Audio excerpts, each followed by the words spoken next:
Hello everyone, welcome back to Banu Samee Kitchen.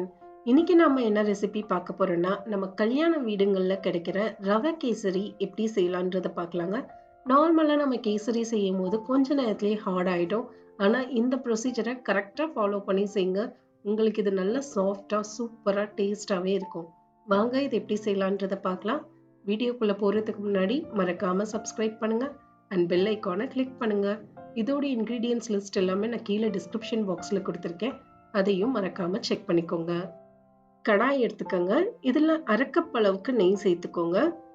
தேவைக்கேற்ப முந்திரி பருப்பும் பாதாமும் நான் எடுத்திருக்கேன். உங்ககிட்ட பாதாம் இல்லைன்னா நீங்கள் முந்திரி பருப்பும் திராட்சை மட்டும் நீங்கள் சேர்த்துக்கலாம். உங்கள் தேவைக்கேற்ப நீங்கள் சேர்த்துக்கோங்க. சேர்த்துட்டு ஸ்டவ்வை லோ ஃப்ளேமில் வச்சு இதை நல்லா ஒரு நிமிஷம் வறுத்துக்கோங்க.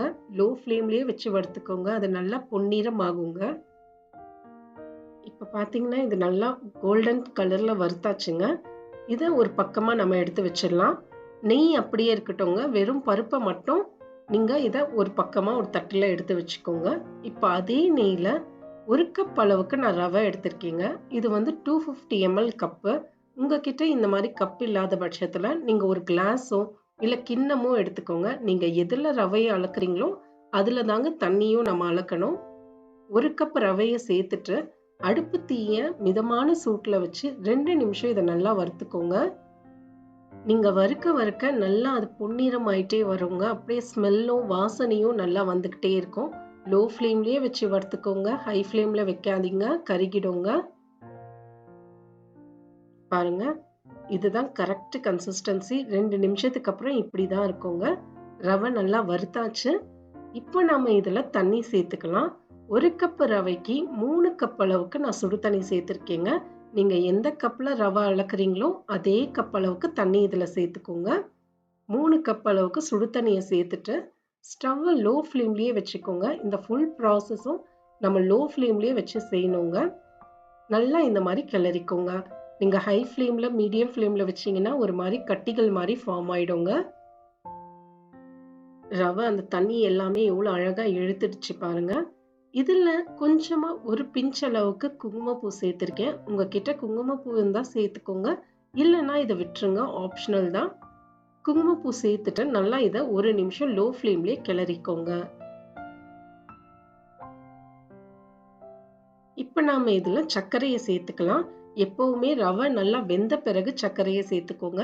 1ல இருந்து 1.5 கப் அளவுக்கு சர்க்கரை நான் சேர்த்திருக்கேன். நான் இங்க 1 கப் அளவுக்கு சேர்த்திருக்கேங்க. இது கூடவே ஏலக்காய் தூள் இருந்ததுன்னா நீங்க ஒரு அரை டீஸ்பூன் ஏலக்காய் தூள் சேர்த்துக்கோங்க.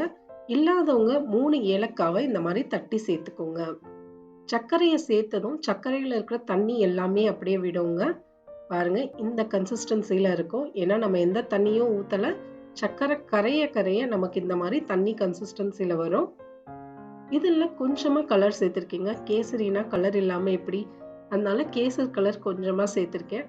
நல்லா எடிபிள் கலரா சேர்த்துக்கோங்க. கலர் இல்லாதவங்க இதை அப்படியே விட்டுருங்க. ஒயிட் கலர்லயே நல்லாவே இருக்கும். சேர்த்துட்டு நல்லா இதை கிளறிக்கோங்க. இதுல நம்ம இப்போ ஒரு 1/4 கப் அளவுக்கு ரீஃபைண்ட் ஆயில் சேர்த்துக்கோங்க. நல்லா சேர்க்காதீங்க. ரீஃபைண்ட் ஆயில் நார்மல் நம்ம சமைக்கிற ஆயில சேர்த்துக்கோங்க. சேர்த்துட்டு இதை நல்லா கிளறிக்கோங்க. இதை நீங்க கிளற அப்படியே அந்த பேன்ல இருந்து அது ரிலீஸ் ஆயிட்டே வருங்க. ஒரு ஹல்வா ஸ்டேஜ்ல இருக்குங்க. பாருங்க, நல்லா இந்த மாதிரி கிளறி விட்டுருங்க. இப்போ இத மூடிய போட்டு நம்ம 2 நிமிஷம் இது குக் ஆக விட்டுடலாம். மூடிய போட்டு 2 நிமிஷம் இதை அப்படியே வச்சிடலாங்க. 2 நிமிஷத்துக்கு அப்புறம் நம்ம இதை ஓபன் பண்ணி பார்ப்போம். இப்போ நம்ம ஓபன் பண்ணுவோம். பாருங்க, நம்ம போட்ட நெய், எண்ணெய் எல்லாமே அழகா மிதந்து வந்திருக்கு சைட்ல. அப்படியே ரவையும் பாருங்க எவ்வளவு உதிரியா இருக்கு. ரொம்ப அழகா வெந்து வந்திருக்கு. இப்போ நாம இதுல வறுத்து வச்சிருந்த முந்திரி பருப்பையும் பாதாமும் இதுல சேர்த்துக்கலாம். முந்திரி பருப்பு பாதாமை சேர்த்துட்டு இதை ஒரு நிமிஷம் நல்லா கிளறி விட்டுருங்க. இப்போ இதை மூடிய போட்டு ஒரு 2 நிமிஷம் லோ ஃப்ளேம்லயே வச்சிருங்க. 2 நிமிஷத்துக்கு அப்புறம் நம்ம ஓபன் பண்ணி பார்ப்போம்.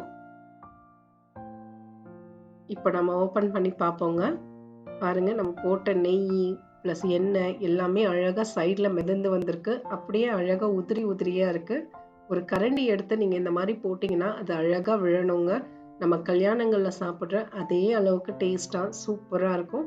ஒரு நாள் ஆனாலுமே இது கெட்டிப்படாம செம்ம சாஃப்டா உதிரி உதிரியாவே இருக்குங்க. அவ்வளோதாங்க, நமக்கு சூப்பரான ரவை கேசரி ரெடி ஆயாச்சு. இதே அளவுகளோட நீங்க செஞ்சு பாருங்க. உங்களுக்கும் சூப்பராகவே வரும். ட்ரை பண்ணி பாருங்க. எப்படி இருந்ததுன்றதை எனக்கு கமெண்ட்ஸ்ல சொல்லுங்க. மறக்காம சப்ஸ்கிரைப் பண்ணுங்க. பெல் ஐக்கானை கிளிக் பண்ணுங்க. தேங்க்யூ ஃபார் வாட்சிங்.